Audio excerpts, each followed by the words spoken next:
Well, welcome to this session. Why be good? As if I ever have been. Questions of work, love and feminism.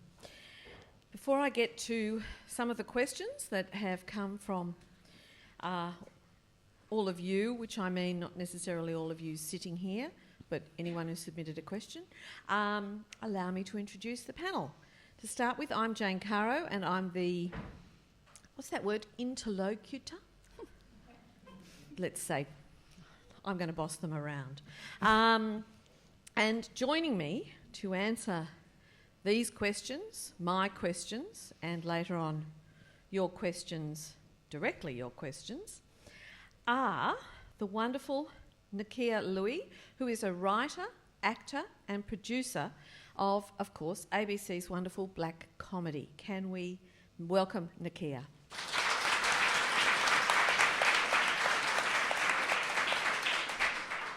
Next to Nakia is Sally Warhaft. No, I'm here. No, you're there. Yeah. Where are you? I don't know where you are, Sally. I've lost you. Neither do I.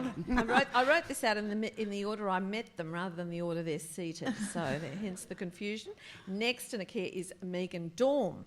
Megan is an opinion columnist with the LA Times. She's the author of The Unspeakable, which I desperately need to read, and also the editor of Selfish, Shallow and Self-Absorbed, 16 writers on the decision not to have children. Obviously a book close to David Lanholm's heart. Next to Megan is Sally Warhaft, who is broadcaster, writer and host of the Fifth Estate series right here at the Wheeler Centre and probably well known to many of you. And besides Sally is Geraldine Brooks. Before she went over to the dark side, as she expressed it, and began making things up, she wrote 9 Parts of Desire about Muslim women, and this was a result of her time as a foreign correspondent, particularly in the Middle East. Can you welcome... You should have applauded them all individually, but Nakia was just the lucky one. She got the individual applause.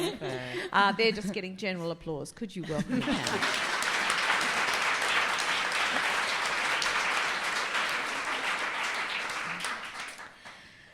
Now I'm going to cherry pick some of the questions here because I've got the job to do it and so I can. And the first one I want to ask the panel is, why is feminism still a dirty word? Geraldine, start with you. Because there's still a lot of schmucks in the world. I think also women got conned into not owning feminism and having it defined for us instead of sticking to our own definition of what it is. And so therefore people would tell us what a feminist was, and generally speaking we were told it was a man-hating, boiler suit-wearing person with moles and BO. Mm. And what do you think it is, Geraldine, rather than that? I think it's obviously somebody who believes that women have the same human rights as men. Thank you. Sally, why do you think it's a dirty word, or do you think it is?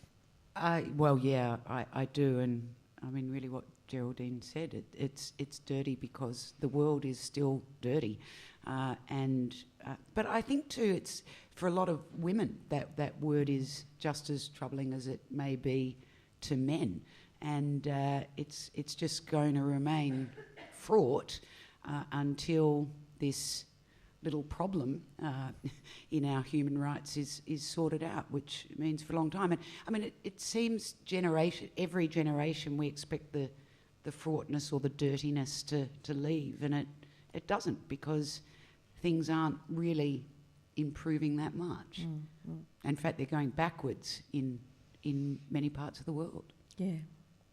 What do you think, Megan?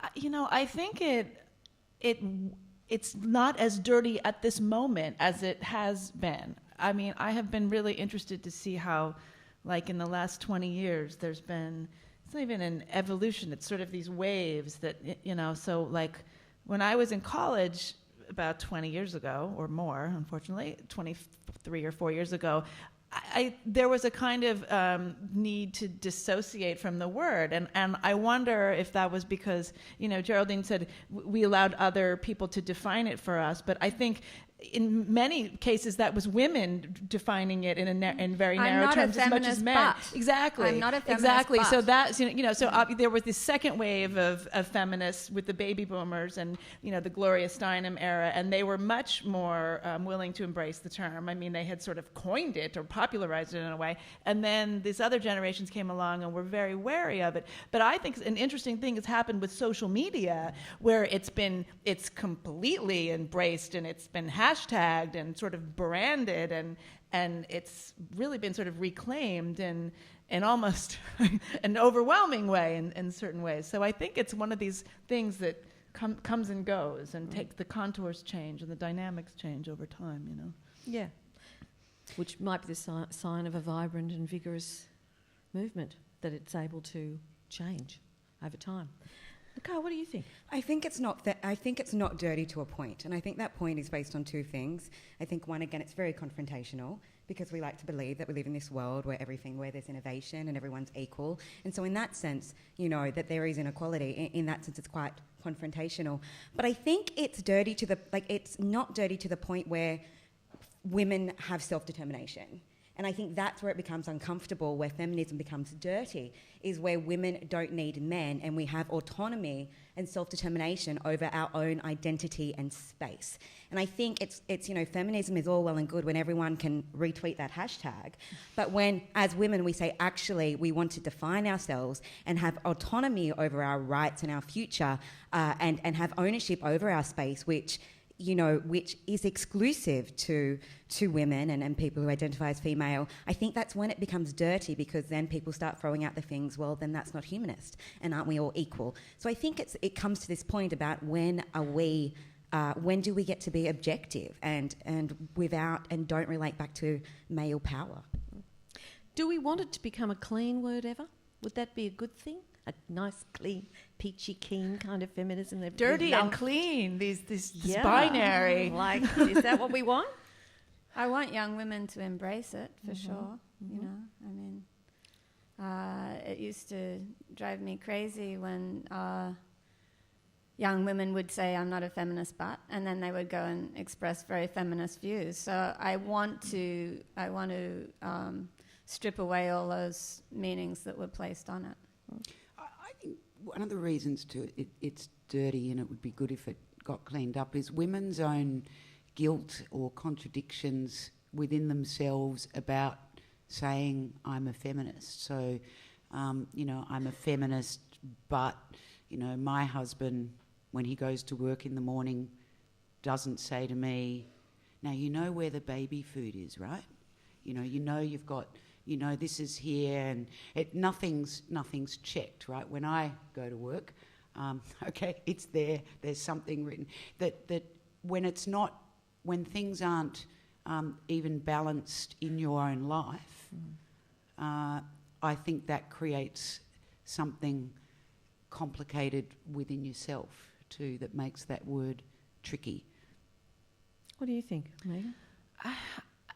It's been really fascinating to watch just the range of women who are claiming the term. I mean, one thing that happened, I don't know if you guys are familiar with Sarah Palin, who's the politician that we have in the States. She can see Russia from her house. Yeah, well, you know what, though? Tina Fey, I will defend Sarah Palin for a nanosecond here, because it was actually Tina Fey that said that, and this is just like the runaway train that is the media and social media. So I don't think, it's so funny the way that Tina Fey and Sarah Palin just became the same person. But, Sarah Palin calls herself a feminist, and I actually, one time I wrote a column saying, you know what, she's allowed to call herself a feminist, and until more of these other young women start using the term themselves, this is what's going to happen. It's sort of like, shame on you guys who are the quote unquote real feminists, if you want to put it in those terms.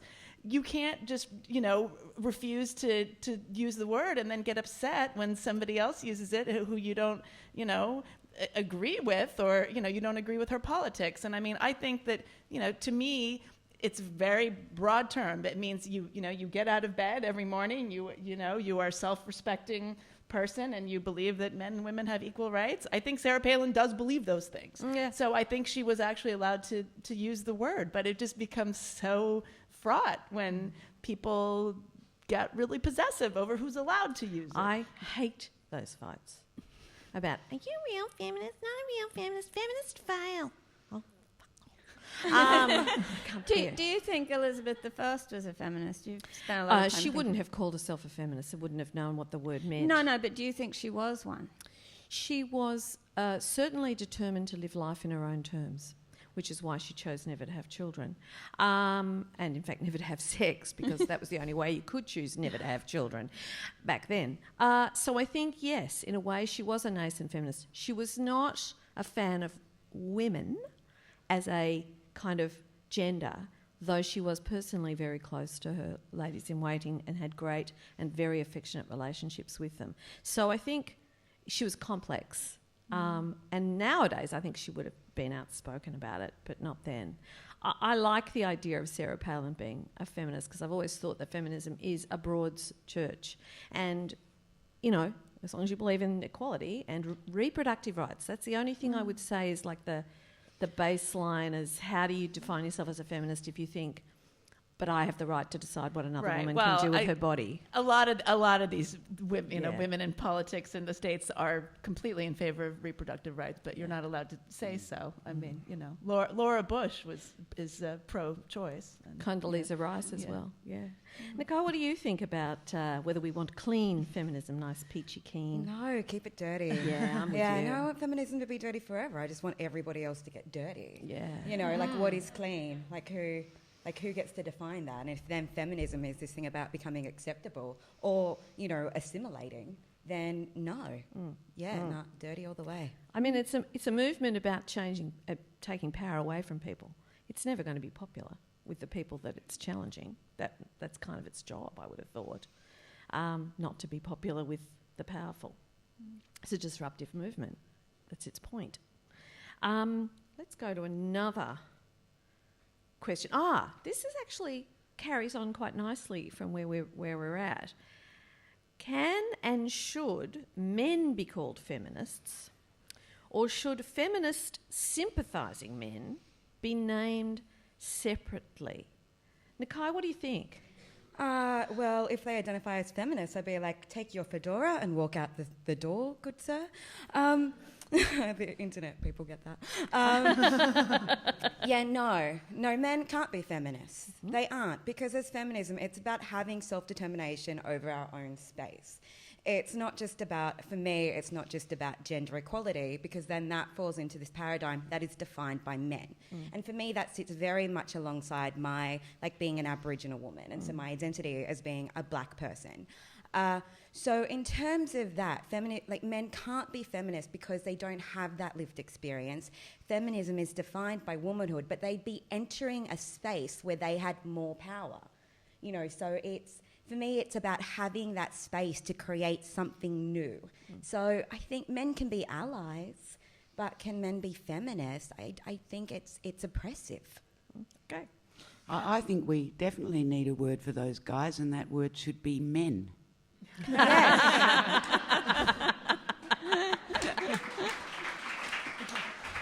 Tragically, as yet, I'm not sure it is, but yes, I take your point completely.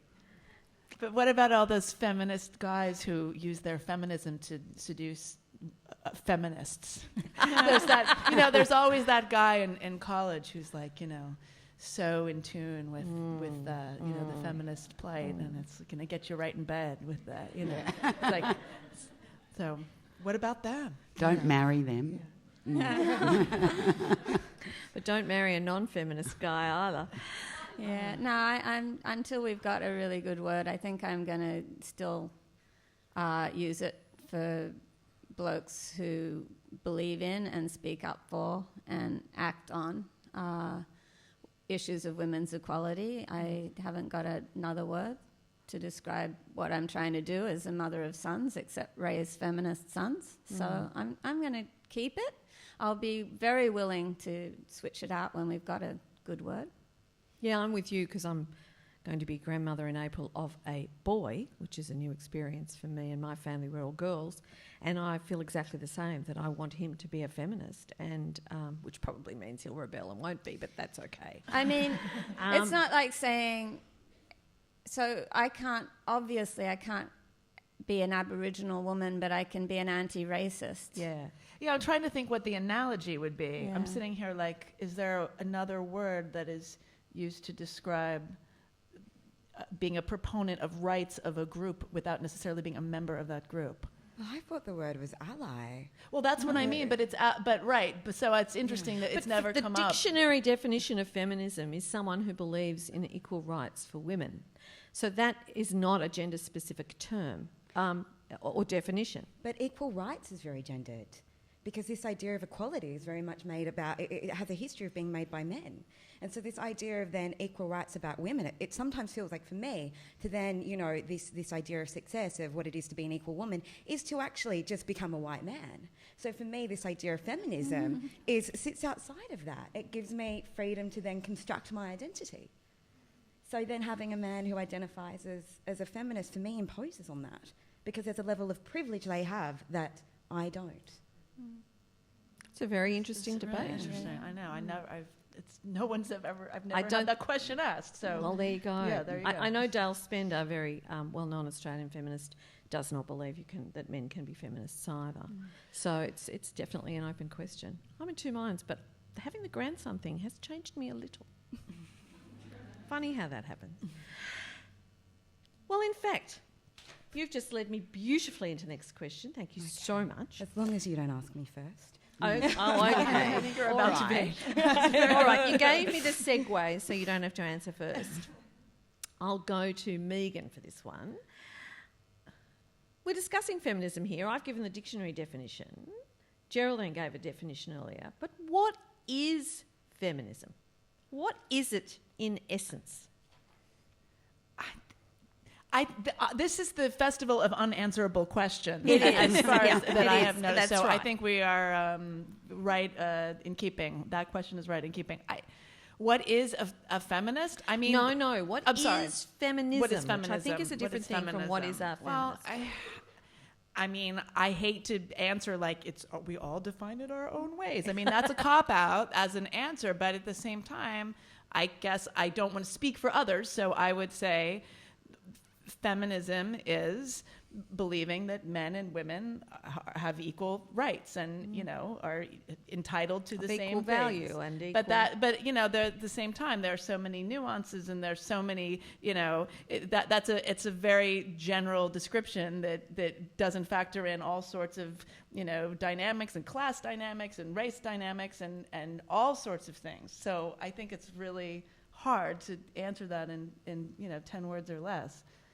Sally, do you have a definition? Well, it's really hard to think of an answer that isn't sanctimonious too, that just doesn't sound... I'll go for it. Go. What's wrong with being sanctimonious? Yeah, I mean, I guess to each person there's it's an obvious sort of answer, and it's about... I have twins, right? Baby boy, baby girl. They're 8.5 months old. And I want to know why I worry about my daughter more already. Right? So to me, the answer to that question is in that next question. To me, that I shouldn't... It kills me that this is inside me. They're 8.5 months old. But I know she's going to have to work harder and be better and probably be paid less than my son. I think that's a very interesting answer. Megan. But I'm thinking here, so I wonder if it's helpful to think like, what does patriotism mean, for instance? Yeah. Okay, so... Not much here, Megan. Okay, sorry. I'm going to be the token. I know. You guys are more evolved. But no, like patriotism could mean thinking that your country is better than other countries, or it could mean caring about your country in such a way that you're going to have a global perspective, that you're going to be compassionate, that you're going to be humanist, all these things. I mean, it's just so hard to speak in these enormously general terms. I have a little definition that I use for what it's worth, which is a simple one, and that is that feminism is a point of view that puts a woman at the centre of her own life rather than at the periphery of someone else's. That's how I see it. And that means you notice when women are left out, when they're excluded, when they're treated as a kind of ancillary. The periphery of someone else's, and that someone else being a man. Well, it could be a child. Or that's what I'm saying. Yeah, but could be anyone. There's a whole, in the motherhood, the sort of. We're all on the periphery of other people's lives, right? By definition. By definition, yes. But it's a point of view that actually notices the woman rather than just seeing her as always an ancillary or a vessel. Or yes. a vessel. Yeah. That's my little working definition. What do you think? Okay. I kind of went into then what isn't feminism, and I think I think feminism for myself is having ownership of my womanhood. It's having ownership of not having to exist within this relationship with males.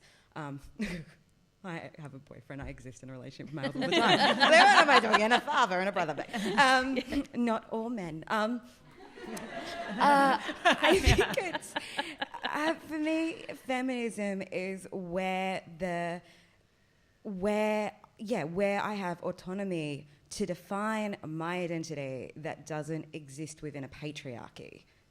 I feel like I'm talking in these big generalist terms, but it's this idea of that not being a factor in how do I get self-determination away from that power relationship. So then what do you do with the sort of, sensibility that's sort of like, I'm a very pro-sex feminist, I'm a stripper, I'm a feminist sex worker for men, I'm a stripper. I mean, that is a whole thing that has come about around feminism. And I'm not saying, I really don't have a strong opinion one way or the other, but I think it has muddied the waters in a lot of people's minds and can become confusing. This is where I think we go, what isn't feminism? Right, I know. As opposed to going, what is? Because then if we go, what isn't feminism, we're then looking at all these marginalised groups, and quite usually we have one common denominator, which is, in this case, patriarchy, where it's based on supremacy. So I think if we're looking at this idea of what is feminism, where there is, on the basis of equality, marginalisation, I think it's a lot more, for me,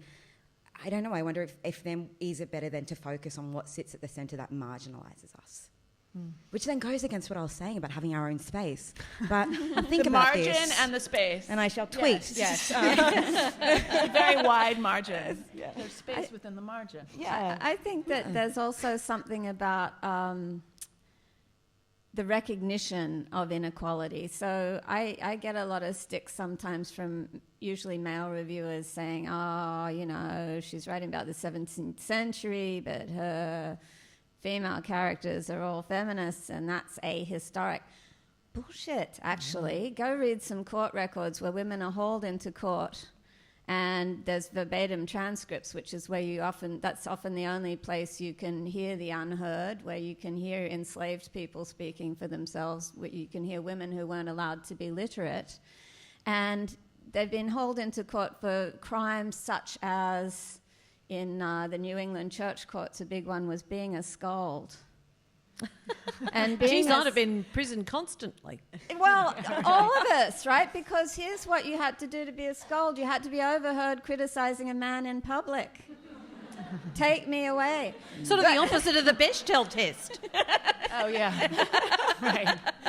But and you hear these women and they are furious. They are completely ropeable, and they are very eloquently expressing the injustice of their predicament in what I recognise as feminist terms. And I think it's almost cocky that we think, that we invented this in 1960 or whenever. Go on, Sally.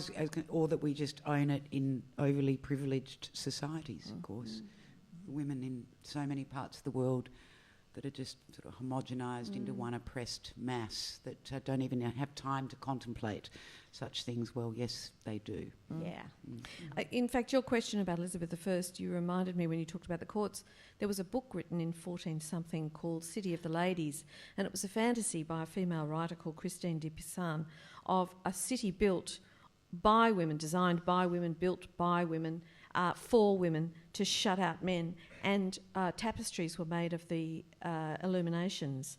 And Elizabeth I owned those tapestries. Mary Queen of Scots owned those tapestries. Catherine de Medici owned those tapestries. So the feminist urge to keep some distance, some space, a margin existed a long, long time ago. Well, it did within, so in Sydney, so when, the tall ships came over, there was, are you guys all familiar with Bennelong? So Bennelong was the first kind of, I called him like the first... Megan may not be. No, so, tell me who that is. Like, he was the interlocutor? What's that word? Interlocutor. It's so hard to say. The in-between between the Aboriginal people in Sydney and the tall ships, and he, ended up going over to the UK and whatnot. This is a rather simplified version. But he had this, his wife was a woman called Barangaroo. And she just, she was not cool with these people coming, and she knew these white people were trouble, and she's like, Anyway, they had this dinner where they invited Ben along, and they said, look, you have to put some clothes on your wife, right? You have to dress her up. She needs to be acceptable for this dinner. So she agreed, and she played smiles and pretended she didn't quite understand, and she was going to wear these clothes. They dressed her up. Come the dinner, she took off all her clothes, put a bone in her nose, and rocked up to this dinner as this, as if to be like, screw you guys, screw the white male patriarchy, go back to the UK. I think that's feminism. She was one of the first feminisms, and that's really cool. Yes, it is. Yeah. So what happened then? Oh, well then, it's actually, this is very, there's such a simple, summarising of it. It was like a love triangle. Because there was another guy, I forget his name, it's terrible, don't tell my dad. So he went over he kind of got taken over to the UK as he had no choice about it. And so whilst he was away, Barangaroo married his best mate, who was actually a real, after seeing what happened then to Bennelong, was quite the radical who ended up being killed. And then when he came back, he saw the whole power dynamic of the tribe had shifted, and that was the beginnings of Aboriginal and white people politics in Sydney. But it's quite a love story. I think it'd make a great miniseries, an Aboriginal telenovela. Yes, yeah, sounds good. Somebody in the audience should pick that up. Yeah, please. So, what's another question on my copious list here? Oh, it actually, there's one here that goes back to what you were talking about young women saying, I'm not a feminist, but why do women refuse to be feminists? What is going on in their mind? What is behind that urge to distance themselves from the identity of feminism? Stockholm syndrome. Well, you make a strong point, though. It's placating the powerful. Yeah. It's a scary place to disrupt them. Yeah, I've been living in the States and had a high school age son who's just gone off to uni now, but I was very worried about a lot of the young women at the school. There's a tremendous amount of cutting and anorexia and all this pathology around being a young woman in the culture that I'm angry at myself that I didn't know more about it until I was confronted directly with it. But you must see some of that. Yeah, I mean, so much of, again, there are so many sort of class nuances to that sort of, phenomenon as well. Well, this is a pretty working class. Really? Yeah. The year-round community is not the summer community. Yeah. Oh, you're and talking about where you are? Yeah. I mean, I think that there is a generation of women. It may be so I'm considered Generation X. I think that there's a current among the women in our generation that sort of rebelled against their own mothers, who were sort of second wave feminists, and I know some families where the mother and sometimes the father tried so hard to raise the children as, non-conform, it's not non-gender conforming, but not conforming to stereotypes and assumptions, and that sort of effort became so oppressive that the daughters sometimes went the other way, and there was an anger at their mothers. I mean, I actually have a whole theory, and I'm perfectly happy to be talked out of this, but the sort of intense culture of motherhood and parenthood and the helicopter parenting and the obsessive parenting, I think in my generation is often a reaction against the latchkey kid syndrome. That's what they called it back in the 70s and 80s, with that first generation of mothers going to work. Some of those daughters are still really angry about that. Yeah. And so they are sticking it to their mothers by saying, well, I'm going to be home. I'm going to be here 300% of the time for my kids, and I'm going to do everything for them. I mean, you can't win. These things are always shifting back and forth. So I think there's a lot going on. And saying I'm not a feminist is also sort of a way of saying, hey, don't worry, I shave under my arms. Don't get me wrong. I'm still going to be... It's desirable. It's also the optimism of youth, and you don't want to, you don't want to have that knocked out of people either. That you're brought up, you can do whatever you want, you can be whatever you can be, and whether or not you believe that or wrestle with it. When you're young, you want to. You want to hope. You want to hope that your turn's going to be better than all this stuff you're hearing, and it's not until you get older, I think, that these sort of blows come one by one, where where you realise, oh, that's what they're talking about, but I mean, I don't think that's a bad thing either. That optimism of being young. How does that mix, though, with the idea... And, I mean, I don't think it's just an American phenomenon. It's certainly something I think we'd agree that this self-harming, anorexia, eating disorders, a generation of what appears to be very stressed young women in particular. So how does the optimism of youth, which I get, I completely understand what you're saying and agree with it, but then there's this terrible darkness around... young women too at the moment. Well, I don't... Are you talking about the optimism of being like a 10-year-old girl? Yes. Which is just that sort of moment of exuberance. Although I also agree that 10-year-old girls can be absolutely miserable. Right, if they're precocious. As well. And, I mean, I suppose it's a broader generational thing that I'm talking about. But you can also have a kind of optimism about political issues and still be miserable too. Yes, so I think that's right. I think human beings can carry two completely contradictory ideas. In fact, maybe how we define human beings, that they have two completely contradictory ideas. Well, if you only had two, you'd be really winning, right? You'd be simple, really. Yeah, be easy. Absolutely true. What do you think about why women resist the name of feminism? And I do think it's more predominant in young women, but it's also, I think, something that women sometimes in different classes from different ethnic backgrounds also have more difficulty with the term feminism. Yeah, I think there's a lot of reasons. I think that they've all been brought up. Desirability, I think, is a big part of it. One of the worst things you could possibly be in this world is, not a sexual object. Like so many. That's power. So often. Wait till you're 59. You're so not one. Yeah, but the way we're described, is so much about, our desirability and things like that. And it's, when you say you're a feminist, that can be quite scary. I also think it has something to do with this idea of what success is and realising you can't ever be a part of it. After doing my show, whilst doing my show, Black Comedy, it was the first time I ever, was on television and things like that. And I thought back to this time when I was a little girl, and I was this kind of, I was 15. This wasn't that little, really, but I was, the Aboriginal girl at school.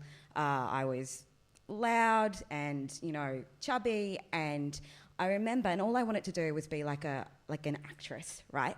And I remember looking at my skin colour and, looking at, the Cleo and Dolly and all of that type of stuff and just crying myself to sleep because I thought I'm never going to get to, that's not like I don't fit into that world. That is not what success is.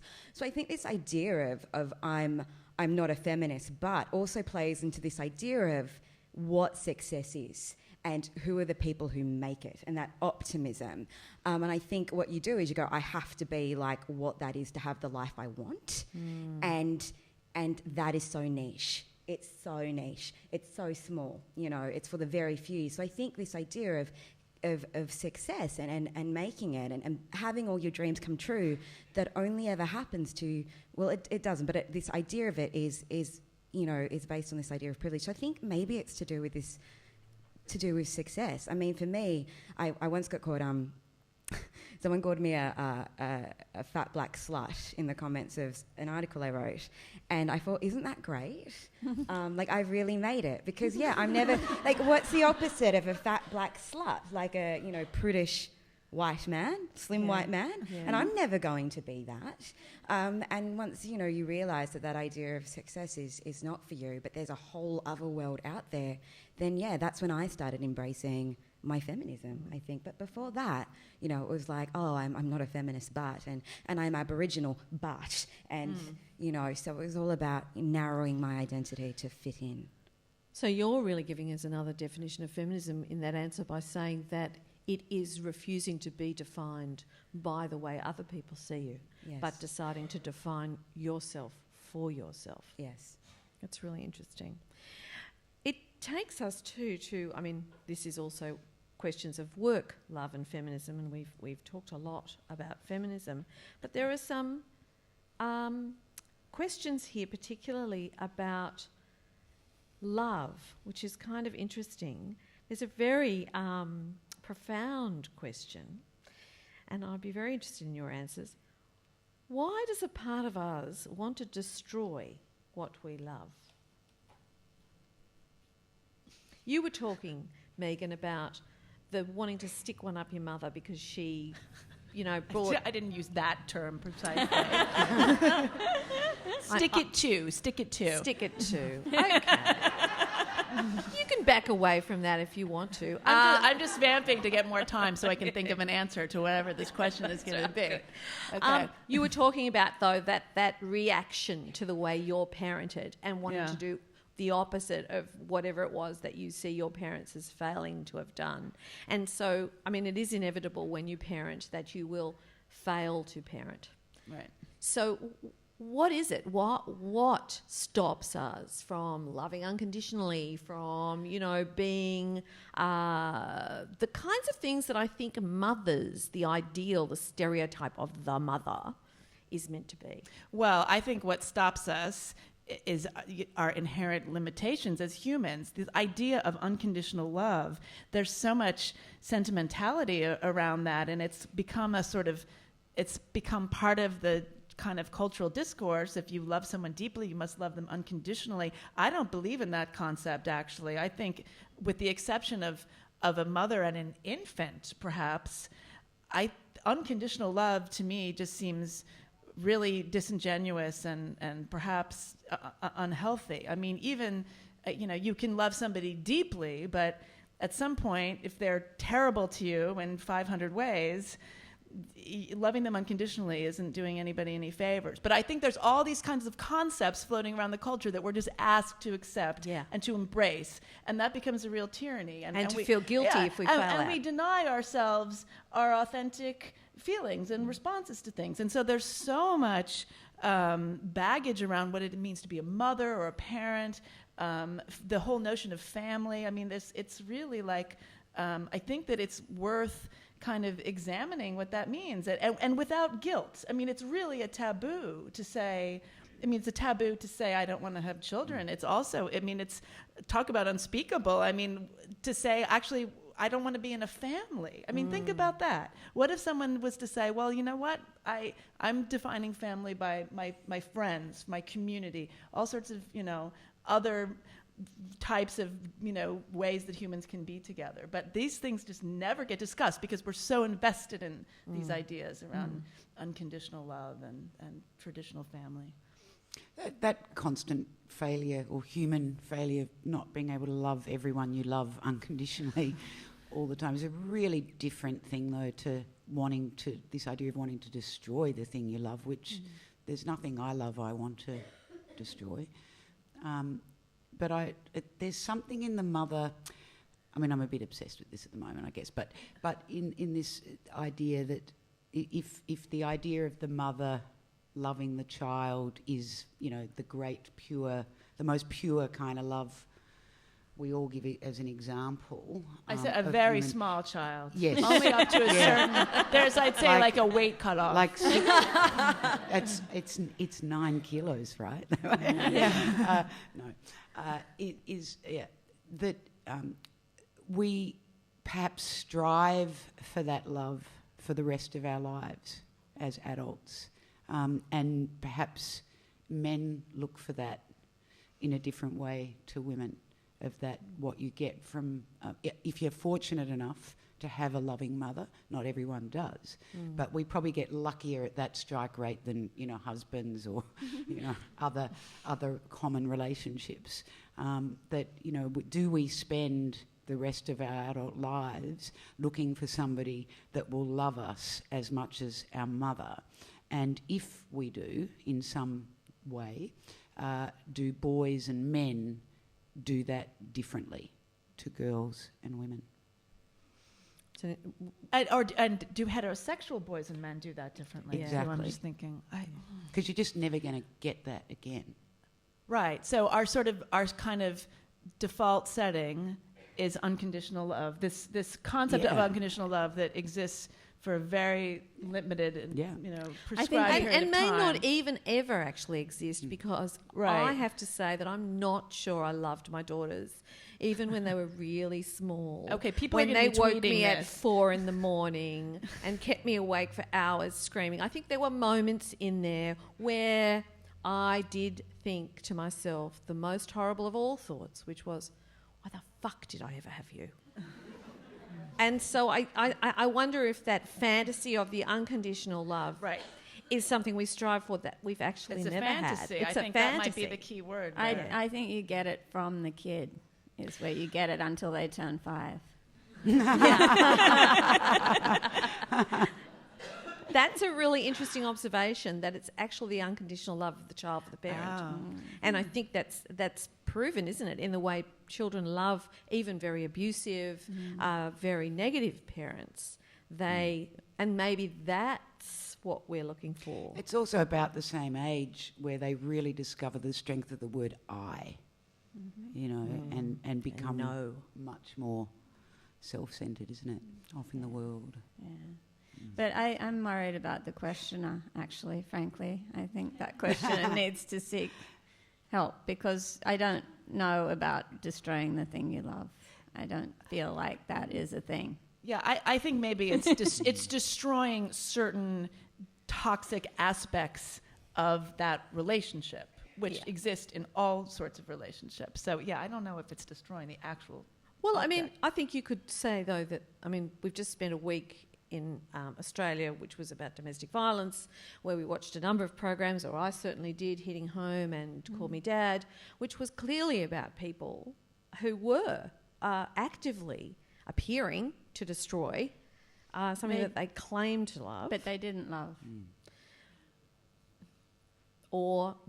That's I've always believed that love's an action, not a feeling. Yeah. It's how you act, not how you feel. But if what you're feeling is one thing and what you're doing is another, then it can be seen as that complicated destroy. And maybe it's the destroying of a weakness. Or love's seen as a weakness. Therefore, if I love you, that's a weakness. I'm a vulnerability. I have to destroy Right. that. Well, I hate myself so much that anybody who would want to be with me, I hate. Yeah. I mean, I think if you're enmeshed enough and you're actually by destroying somebody else, you're destroying yourself. Yes. So I've often thought that's what's really going on in those very, very violent relationships. It's a projection of weakness onto the other. yeah, I mean, it's so complicated. Oh, I It's, know. I'm only guessing. I wouldn't know. Yeah. But it's a very profound and interesting question to think about, and leads us into a whole lot of areas about what is love and what is unconditional love, and how. And I really like your observation that actually probably the only moment you get it is from a child, or possibly a dog. Dog, absolutely. even after they're 5. Especially, yes. Not a puppy. Not a puppy. Yeah. Oh You my certainly, God. I'm a cat person. You don't get unconditional love from a cat. No, that's a very sophisticated relationship. Oh, it's very. It's of equals. Yeah. Or possibly superior in staff. That's S&M. more Yeah. What do you think, Nakai? I don't know. Look, I feel very, what's the word? Sheltered right now. I mean, I have like a stepdog. That's the extent of my, mother experience. And we don't even like each other. He looked me in the eye as he took a wee on my suitcase the other day. Oh my gosh. And I was like, this is wrong. But he's like, you're not my real owner. That's kind of right. thing. Yeah. And I was like, well, I'm not your real mother. Yeah. So, I wonder though, if destroy what you love, if what is love, and I think, if it's possibly looking at it, I guess, taking it outside of that type of, loving another person or is a journey of introspection. If we do those things to then have questions to ask, if there's a way forward for innovation, if you love and you're content, do you ever really evolve? So maybe it's something to do So with we that. set up booby traps for ourselves to keep ourselves kind of moving forward. Well, I mean, I think we call it commitment phobia, don't we? This refusal to actually, the fear of love, the fear of being sucked into a kind of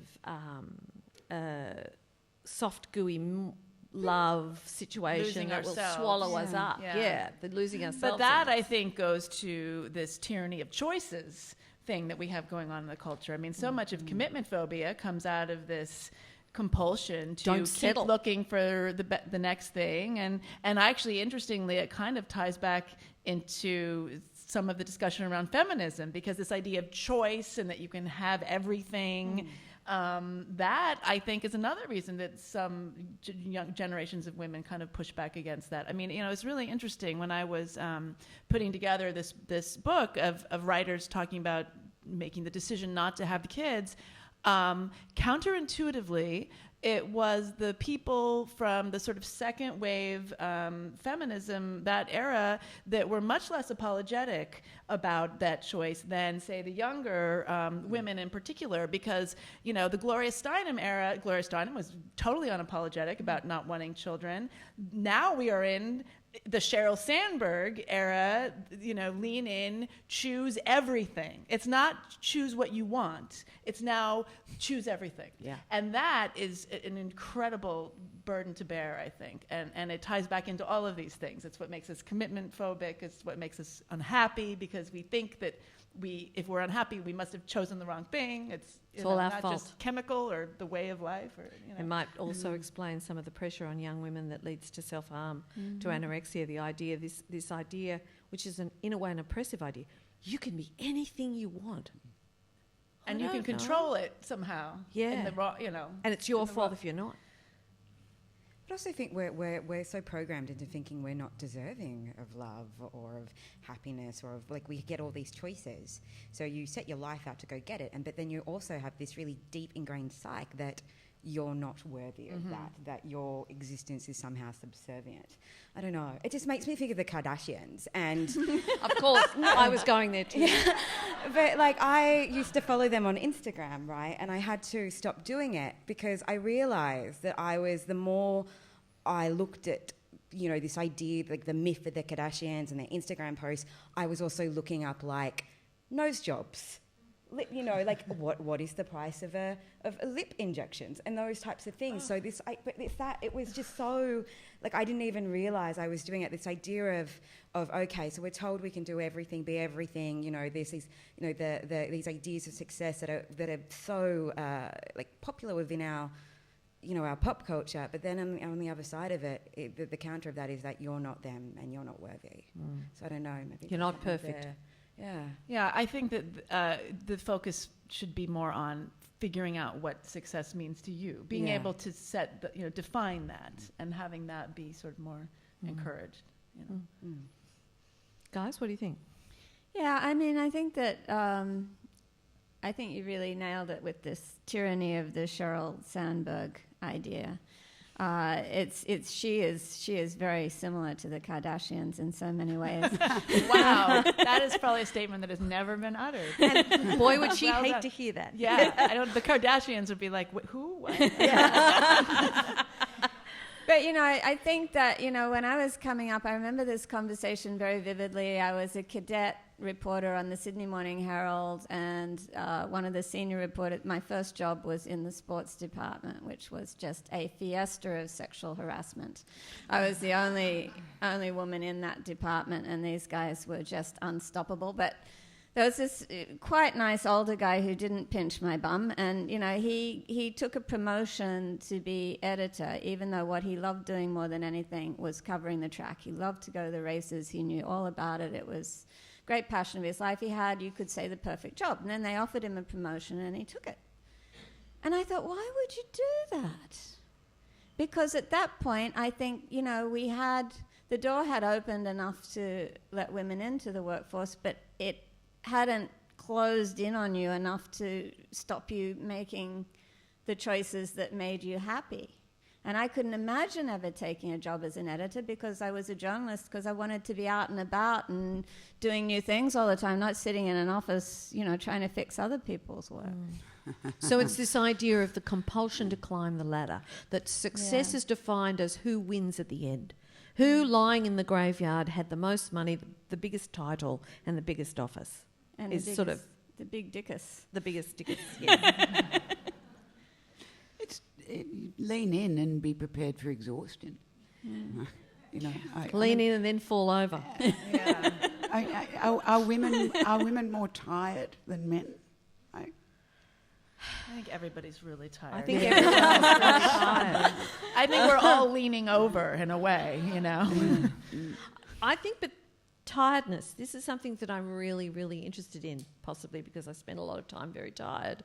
But I do think that the corollary of this idea that unless you're actually striving to get somewhere, wherever that somewhere might be, this what is success for you, you're somehow failing, is producing this absolute storm of exhaustion. I mean, I read somewhere, I can't even remember where it was, that Sydney outflows, the sewage and stuff, is absolutely full of chemicals from antidepressants and vitamins. Yeah, the water's sad.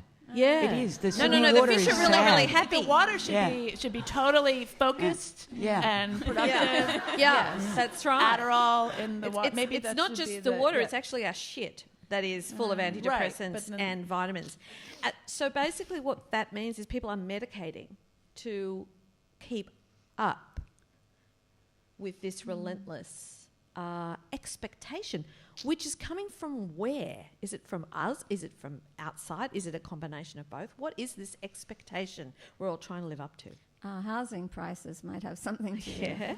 Yeah. I wonder too if just increased communication, being able to see more people, more lifestyles, more options. I mean, we have it now with social media, and I mean, this is a very obvious reductive thing to say, but you look at Facebook and all it is people, showing, this, quite carefully curated versions of their lives, and we all get duped into thinking that little moment in time is their entire life. But even 50 years ago with television, I'm sure the exact same thing was happening. Suddenly you're looking at commercials and television shows and seeing a whole bunch of stuff to be jealous about that was or to feel not as in your feel face. Inadequate about. Right, exactly. I often wonder, it's not necessarily that you desire it, but that you feel inadequate because you haven't got it. Right, and I think if you're seeing a very limited view of it on television, for instance, that is a different experience than going into some rich person's house and feeling envious or inadequate or whatever it is, but at the same time having an interaction with that person and seeing that they're human, knowing something about their marriage perhaps, that it's not so great, seeing that they've got, dirty socks over there or something like that. Just quietly hating them, Yes, yes. Which is always fun. Hating them, right. That's such an underrated activity, isn't it? Really? Yeah. Yeah. I can recommend that. What do you think, Sally? Well, I really agree with what just said. I probably don't have a lot more to add to it, actually. Didn't you just post something incredibly fabulous about yourself, though, on Facebook probably this morning? I don't do social media. Oh. You are a healthy, mentally healthy I don't do paragon I of don't mental do health. Facebook, never have. So I'm going to have to quietly I hate do you hack now. my husband's Twitter account so that I can you're a stalker. look in, but no, God, no. No. I mean, that part of that is just, it's part of life management, isn't it? What's got to go? What has to go? Yeah, with 8.5-month-old twins, I can understand it. Well, way before then. Way. I've never done it. I just, and I wrestle a little bit with, oh God, what am I missing out on? Twitter, not for long. But they tell you for your career that you have to do it. Well, that might explain a few things. Why are the Kardashians succeeding if not for their prolific, Instagram? Something for me to do instead of summer reading. Right, yeah. I got on there in order to make sure my teenagers weren't posting anything inappropriate, and then they sensibly closed down their accounts and got on with living, and now I'm completely, it's crack book time. I'm completely hooked to social media. I absolutely love it. So, I'm a junkie. I even play hearts, so apparently now I'm a gamer. Yes. I'm just so cool. What about you? Is social media... Well, you gave up the Kardashians, which I'm pleased to hear. Well, it just makes me think of doomsday preppers. So doomsday preppers, people who prepare for the apocalypse or the end of the world, those numbers have risen significantly in the last few years. And I wonder if it's this idea of constantly striving for success. So something is related to prepping in terms of how safe do we feel in this world and how safe do we feel in this society. And I do feel like, there is, with the constant news cycle, there's a real kind of fear culture. So this idea of striving towards success or to having lots or to, somehow being... not being fallible to what possibly happens when things go wrong. I think maybe it's a mechanism for safety. That makes a lot of sense, that we're accumulating things to protect us when the apocalypse occurs. I think that makes an enormous amount of sense. I hadn't thought about it And all the before. cheap crap we're accumulating is hastening the apocalypse. Exactly. How we destroy the thing we love. Unless you're a prepper. Oh, there it is. Oh, epiphany time. Excellent interlocution. Thank you very much. I'm learning. Excellent pronunciation. Yeah. I've learned in the course of this discussion. Quite a few at the front here. We do like questions from the back as well. Hi. I was just wondering whether you felt that society will ever reach a point at which it can transcend the patriarchal inclination to define women in accordance with their fertility and sexual desirability. Who are you asking? All of us? Yeah. Panel? No. I think as somebody who just turned 60 and is technically now in the wonderful realm I've been dying to get to, which is the crone, I think it's time to embrace cronedom and to say that this is probably the most exciting time of a woman's life because your responsibilities to others are now much more manageable, and yet you still got, and maybe as a result of that, a lot of energy and you don't care anymore, and that's so fantastically liberating. So bring on the crones, I say. I couldn't agree with you more. It is so wonderful. People, this thing about getting older and women should dread it and menopause and all of that. I'm sorry, not having periods anymore. What precisely is there a downside to that? I can't, I've never been able to work it out. It's wonderful. Your joy time will come. And you won't give a shit that the guys don't think you're attractive. And it's your turn. So just wait.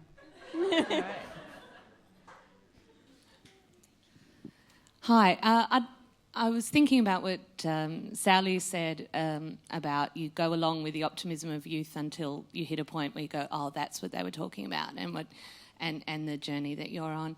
And thinking, why be good? The title hooked me in because I thought if you're a good girl, you get invited to a lot of the patriarchy. You get quite a long way, maybe even 80% of the way before you're get your first hitch. So I'm wondering, how did you women, or crone-elect, find the balance between being good and having to abandon being good in order to keep growing? Question. Who wants to take that one first? I guess I figured it out through writing. I mean, I still, as an opinion columnist, especially as the chick opinion columnist on the page, I guess I'm the only woman left. I think there's very few anybody left at the Los Angeles Times, actually. But I write things that make people angry. And my job is to make people angry. If everyone is happy with something I wrote, I have failed that week as an opinion columnist. But, I have struggled since the beginning of my writing career with this dichotomy between wanting to be an interesting writer and having thoughts and wanting to be, not polarizing, but wanting to be, to suggest things that are going to get people thinking and talking. And on the other hand, wanting to be a good girl and wanting to be a nice girl, wanting to have people not mad at me, wanting to have my parents not embarrassed by what I wrote, which was an ongoing problem. One of them is dead, and it continues to be a problem. So it's really hard. I feel in a way like my writing life has, not saved me, but it is the sort of outlet for that. But I don't feel that, I still feel like there's an element around which I have to sort of make up for my mean writing by being a nice person, and that's terrible. So I should maybe think so, Megan. Get away absolutely. from that, yeah. I don't know. I don't have one single track like that. That in fact, my working life was the first moment I got a real knock that I thought, and when I parted ways with a certain magazine, and it's all male board in a very, very, very nasty public stoush some years ago, where I felt something I hadn't felt before, and I felt that if there'd been at least one other woman involved somehow in that story, it would have been different. And it was absolutely gobsmacking to me, that whole experience. Absolutely. I just couldn't believe it. I couldn't believe how nasty it was, and so on. So up until that point in my life, I think I felt work was an outlet as well. So sometimes it's, and it came as such a shock to me, that experience, so it's, I think blows can happen where you just, oh my God, the world is not the way I thought. This is not the way and of course you do that and you question your reality of everything. And then it can happen with a relationship or having children or the death of a parent or another, So, yeah, I think for me it's been much more messy, my sense of it. The rewards for the good girl. Yeah, but also too, when you talk about, you've got to say things that not everyone agrees with, and I can be a bit like that sometimes. And a really good example for this conversation, and I'm putting up my armour already before I say it, is that I didn't like Julia Gillard's misogyny speech, right? The speech was great, it's in my book, but I didn't, the context, I was one of those people that I will go to my grave saying the context of that speech mattered. It really mattered. And when I said that on the radio, I felt like I had to put a shield around me of women, that there was no space with women at all for me to have that point of view. That was a moment for me too, of realising, wow, I can't, it's not okay to have a different take on this and still be a feminist. Yeah. Right? There was a leader, a woman. What did Julia Gillard do for women before she got ousted? before that speech, you know. She cut the income of single mothers that day. Yeah, she cut the income of single mothers that day. She was defending Peter's slipper making that speech. And somehow, because it was a masterful piece of oratory, I mean, it was great. And if she'd given it in a domestic violence shelter the day she became Prime Minister, it would have been one of the greatest speeches ever made. But I'm somebody that thinks the context matters. And, you know, so moments, breaks, thumping moments. Geraldine? No, you bummed me out because I heard it out of context. Well, the whole world now did. I have to totally the reconsider whole world it. did, you know. Yeah. No, I think good is a very suppressive concept, and as somebody who, you know, was raised in an Irish Catholic family and went to Catholic school, the good thing, the good girl, you know, it was big and sin and all that. Blah. And the only good things that ever came to me were from transgressing it. And so, you know, and I have to, you know, I was lucky when I grew up because transgression was sort of normative, and thank God for Wendy Bacon. You know, there she was, dressed as a nun, protesting censorship, wearing a sandwich board or holding a sign saying, "I have been fucked by God's steel prick." And she was my hero. And I realized that you could be ferocious, but it didn't mean that you weren't kind. She's one of the kindest people I know. And so that duality, that you can be a kind person and still have really strong, obnoxious opinions, was very freeing for me. Kaya? I also think that this idea that we talk about mainstream space in terms of, you know, infiltrating the mainstream isn't actually, this idea of being good isn't actually, you know, that mainstream. So, you know, like, for instance, like, I don't think I'm particularly clever, but you know, if you say or have a particular thought, I think, well, there's like probably like 1,000 million other people having this exact same thought or have this very similar dilemma. So therefore, in terms of being a writer, my work's going to speak to those people. So my you know, this struggle between being a good girl and a bad girl, or, you know, like fighting the patriarchy or being different, actually isn't that individual, and it's far more universal than it is different, if that makes sense.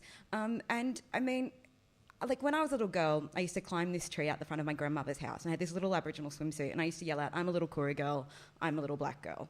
And then I went to school, and at school I was the fat Abo, and was called Abo every day for like 12 years.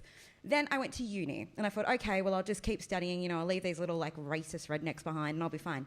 Then I went to uni, and I got some scholarships, and it was like the first, like, she's the first Aboriginal scholar of this. And then I would have people for a week, I think I counted like 5 or 7 people, who said to me, "Isn't it great you've made it this far?" And I thought, what does that mean? And I thought, it's the exact same thing as being called Abo in the playground, and I've left that little girl who climbed the tree behind. And that's when I realised, again, and I've, you know, went on about it a lot today, but I was never going to be that good girl, and I was done with being good. And when I rejected that idea, and eventually, you know, kind of, I completed my law degree, but kind of dropped out towards the end of there and pursued writing. That's when doors opened to me, because far more people identify with not fitting in than they do with fitting in. So I don't know, like, I wonder, you know, this idea of good is so narrow and unattainable, and who cares? And they're boring. Yeah. Really boring good girls.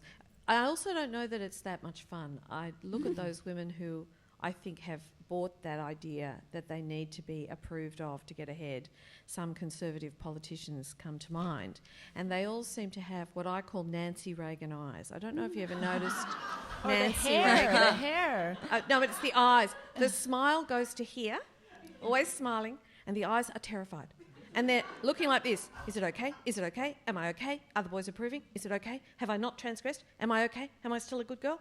Who'd want to be doing that the whole of your life? Ain't worth it. Be a bad girl. It's so much more fun. Now, who else who's got the microphone?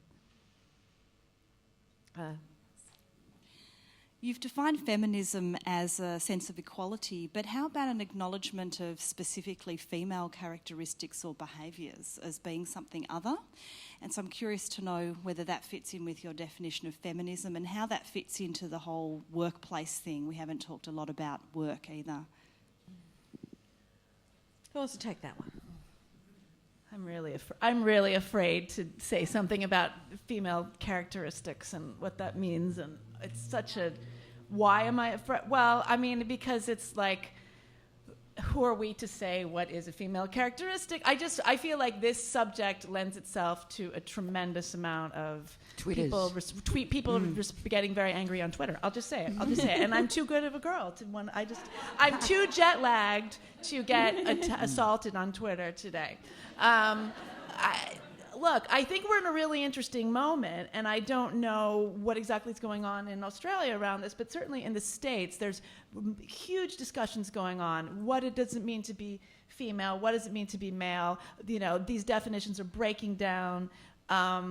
So I think that under the umbrella of feminism, a lot of even sort of talking in those binary terms is starting to explode. So, I mean, for me, I guess part of how I define feminism is that I am a person first. I don't, and this is a very reductive thing to say, I mean, I don't particularly feel feminine when I'm really at the top of my game, when I'm writing something that's really exciting to me, when I'm being funny, for instance. I mean, I actually think that women are so discouraged from being funny that in order to use comedy or tell a joke, you have to, at least up until now, you have had to kind of strip away your femininity for a moment while you go into that realm. So Christopher Hitchens wrote an essay on that. Well, and I actually wrote a column when Christopher Hitchens died saying, well, you know what, let's think about it this way. Women aren't as funny because we're not allowed to be.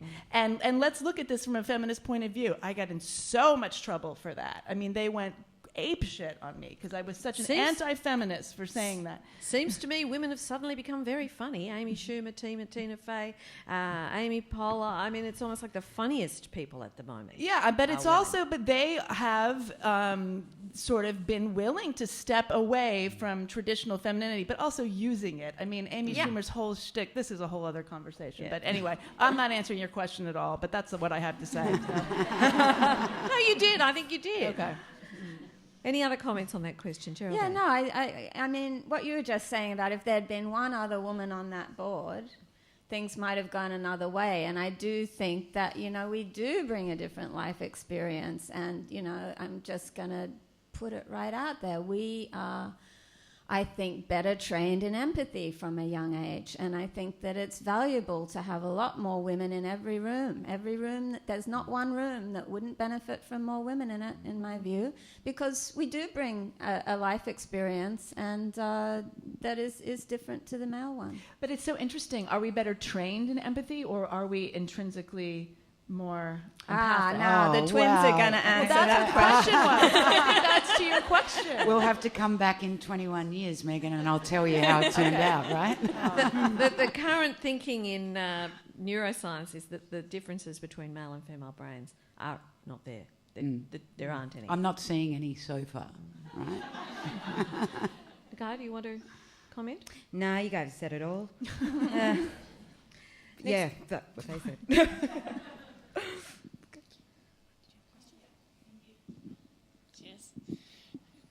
Thanks, ladies. One of the things that I wanted to ask you is, today we've spoken a lot about the importance of our feelings, thoughts and identity.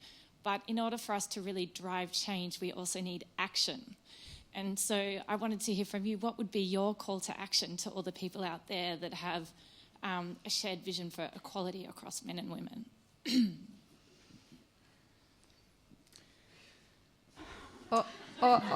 Automatic political asylum for any woman fleeing persecution. Yeah. Yeah, political asylum for more, well, it might be a different kind of asylum for women that would want to go into politics. You know, But also, it's about getting our own lives together too, isn't it? That's the action as much as in every workplace or political theatre. I guess stop apologizing, but also recognize that within the context of feminism, people can feel different ways. It's not all one thing. I think so much of the problem with the way things get discussed, not just around feminism, but sort of around everything, is this sort of, very fundamental inability to walk and chew gum at the same time. And it is so important that we are able to say, we're both feminists, but maybe we don't agree 100% on everything. And there's all this sort of infighting and attacking, and it's exactly the kind of thing that makes people, men and women, whoever, say, well, feminists, you're all, you're a whole bunch of crazy bitches. And it's so counterproductive. So stop apologizing and stop just being so narrow in the way we all think about things. I would say we need to start looking at how do we use our voice, because we do share things, we talk about things all the time. How do we actually use that to make people accountable? Because we don't exist within a vacuum. Our feminism doesn't exist within a vacuum. Jalika Doe, or Miss Doe, who was an Aboriginal woman who was killed in custody. Very little people have showed up to the protests about that.